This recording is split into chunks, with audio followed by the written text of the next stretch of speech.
Besigye yawangula muntu mu kamyufu k'ekibiina sabbiiti ewedde okukulembera ekibiina.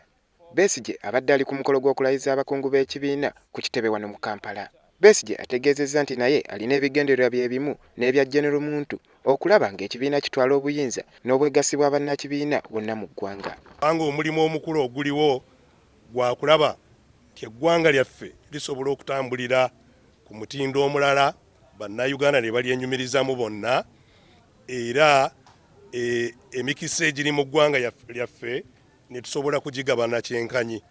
Ebiruubirirwa byaffe nze ne Meja General Mugisha Muntu ku ggwanga lyaffe bye bimu. Era wano Besigye akinogaanyizza nti bagenda kuwa bammemba omukisa okuteesa ku nsonga z'omukago n'engeri gye balina okuyingira n'okukola ne bannamukago. Ye General Muntu ategeezezza nti enkola y'omukago erina okuteesebwako okulaba ng'ebigendererwa by'ekibiina bisigalawo, naye ate era nga tebayawulayawula ggwanga mu kalulu ka 2016. Okutuusa 2016 March.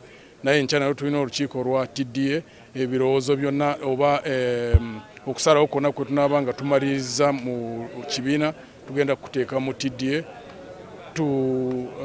planning n'ebibiina ebirala tuveemu ne tumalirize plan ya TDA tutambule emyezi gino egisigadde 6 okutuusa 2016 March. Oluvannyuma lw'okuwa ebirowoozo bino bano bagenda kubiweereza ku kitebe ky'omukago okulaba nga byetegerezebwa.